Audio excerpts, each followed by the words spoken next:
Knife, absolutely terrible knife. $4.50. So maybe it's not that terrible. And they tell you what steel it is. It is, well, it's not the best of steels. I actually have it up here right now because screw remembering it. It is 3CR13 stainless steel. Makes sense. It's $4.50 knife. Super cheap. I will tell you there. It actually looks like it was just straight up cut.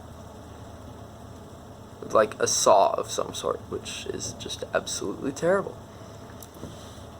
And I've bought some really cheap knives before, and that's generally what the side looks like of a really cheap knife.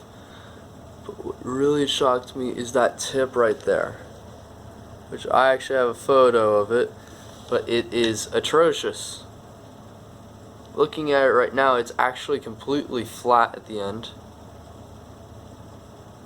So yeah, I was just digging that into my finger pretty hard, and it's not cutting.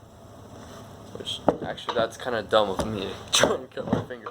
But, let me find something I can cut.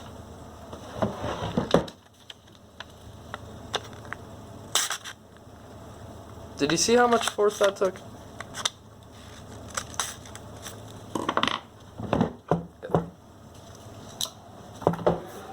Let's try something else.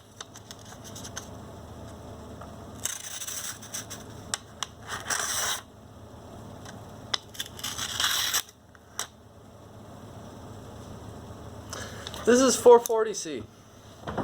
Still a cheap knife. Still a cheap steel. Whatever.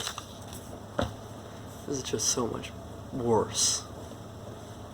And the handle is pretty terrible. Actually, it's not the worst thing in the world. I thought that was going to be atrocious, but it's really not that bad. I wouldn't suggest holding it like this because if you actually hit anything, you're just going to break your finger. That's why I don't really like Krumbas, because, you know, it's kind of putting a lot of force on one finger that can actually really hurt you if you hit a bone, if you're trying to stab it into wood.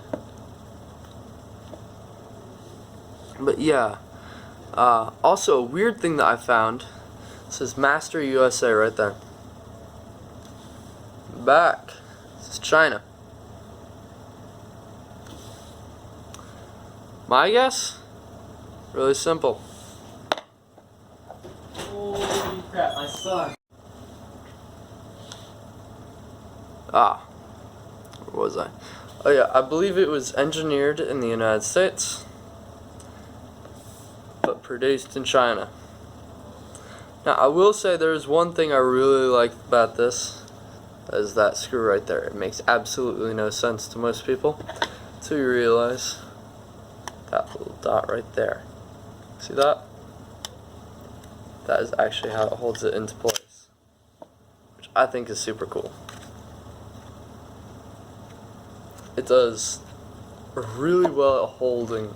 It does a really good job at holding it in place for a really cheap knife. And I thought that was ingenious. Cuts a stupid amount of money off what you have to pay to actually create the sheath. Yeah. But then they paired that with a really, really terrible clip. And then this bullcrap for a neck knife. Don't buy it unless you want to destroy it. Yeah, that's my review on this knife. I'm not going to say the name because they just always give these things really long names. Anyways, I hope you enjoyed this video. Something else I missed that needs explaining. It's Master USA. Explains it a little bit better now.